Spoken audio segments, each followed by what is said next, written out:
Hello, my name is John. I drive a Chevy Bolt EV.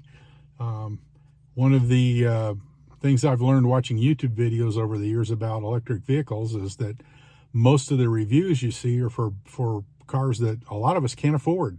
So I thought I'd spend a little bit of time talking to folks about what it's like being a retiree with an electric vehicle and some of the other things that we do with it, including my hobby of amateur radio, but that'll be a different video.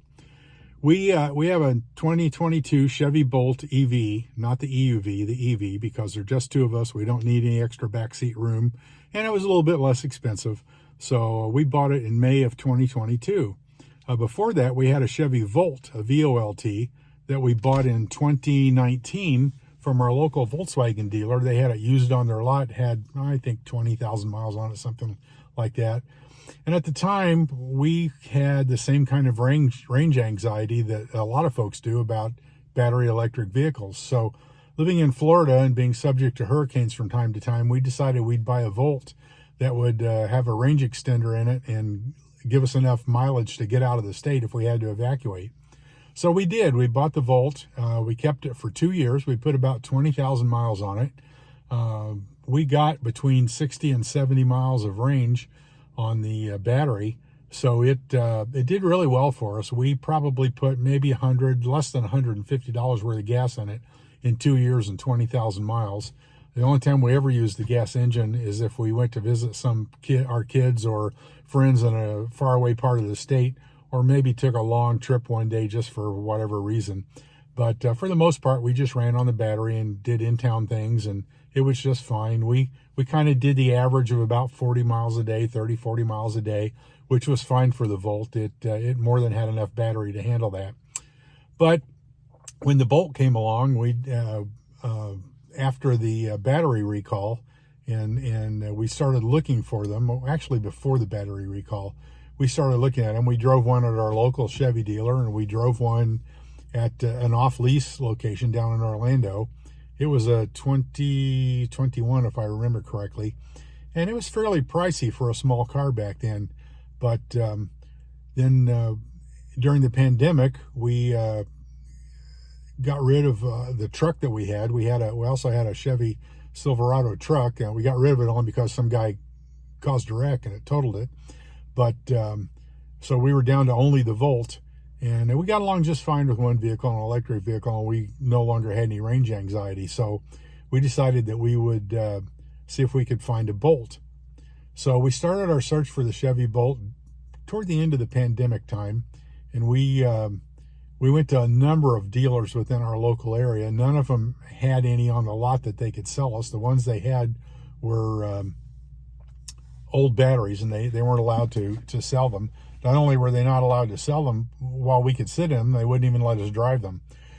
So we did find one. I was really looking for a 1LT in either blue or red, because I decided we didn't need all the extra features that came with any of the higher price models.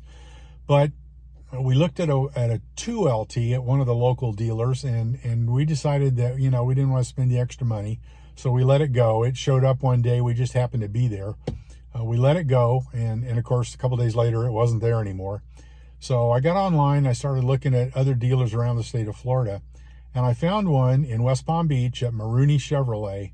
Maroney used to be Roger Dean, and when I worked for the telephone company, I helped install and I actually helped sell and program a phone system for Roger Dean at that very location, so it was kind of interesting.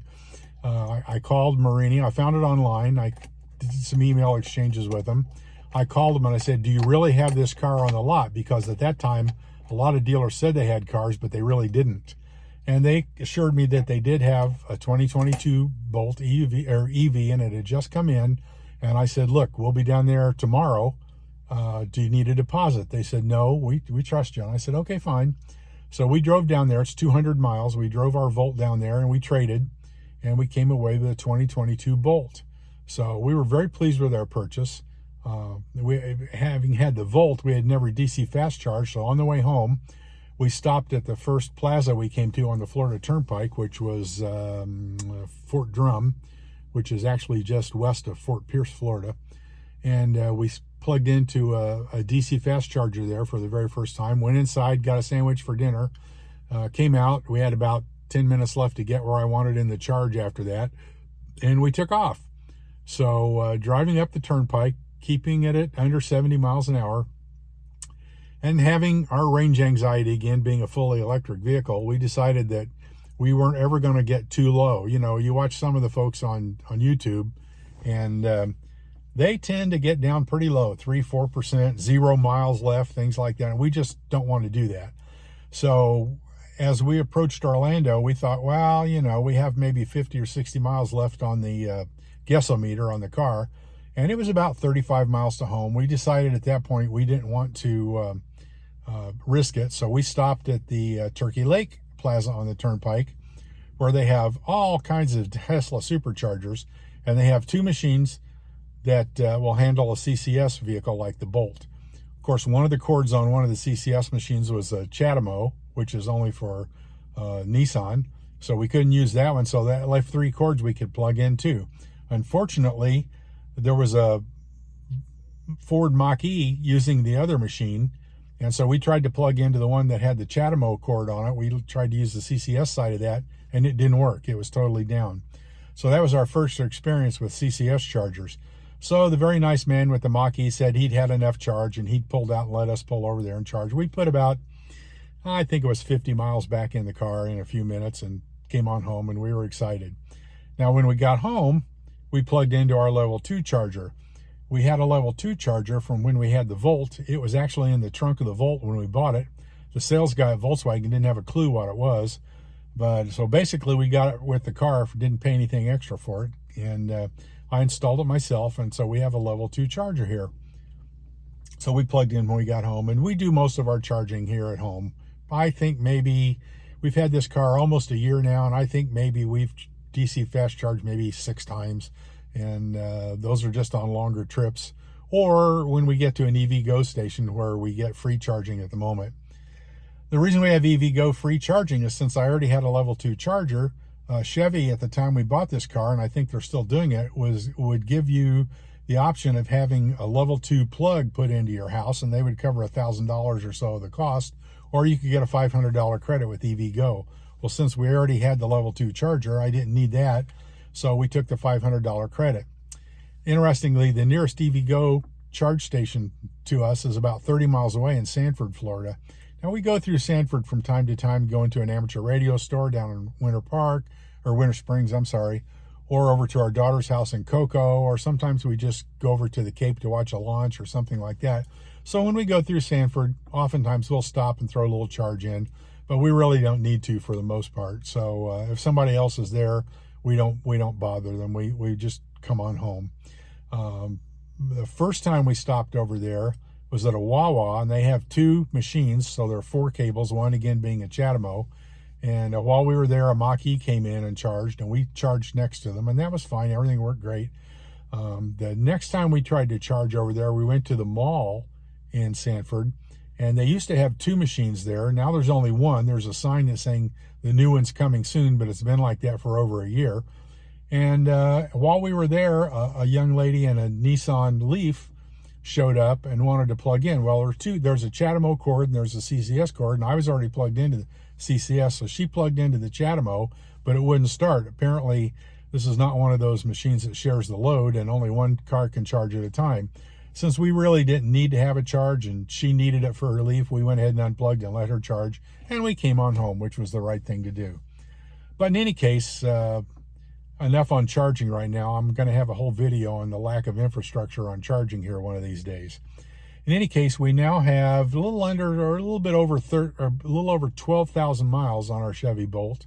We absolutely love it. It does great for us. Most of our driving is in town. It costs me a little less than 4 cents a mile for energy to drive this car.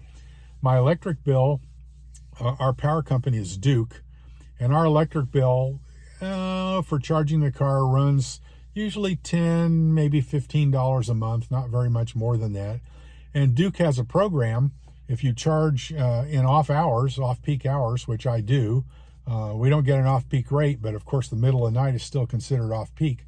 So if you charge during the wee hours of the morning, we get a $10 rebate. So in essence, I rarely pay anything for charging at home because Duke gives me a $10 rebate every month. and my electric bill for charging rarely goes over $10 a month. So it works out pretty well. We basically drive the car for free other than the cost of the vehicle. So it's worked out very well for us. We're very happy with it. We're not happy that Chevy just announced they're discontinuing the Bolt at the end of this year. But hey, they did the same thing to our Volt when we bought it, so it will be fine for us. We do have a deposit down on an Equinox. I'm not sure we'll buy one. I have a deposit down on the Silverado pickup.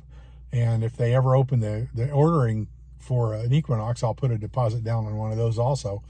And at this point, frankly, we've also started looking at Teslas, maybe a used one. Maybe when they come out with their Model 2 or whatever the cheaper one's going to be called, we'll look at that. And there's a reason for that. We're not big Tesla fans. However, Tesla has an absolutely wonderful supercharging network. And until it becomes open to all of us all over the country, it's by far the most superior charging network out there. So that's kind of the story on that. At this point, we're just waiting to see what's going to happen. We've got several more years we plan to keep the Bolt, and we'll keep you updated on how it goes. I'll try to do some videos on our normal day-to-day life with the Bolt. I'll do a couple on how I've installed ham radios in my Bolt. And other than that, have a good day. We'll talk to you on the next one.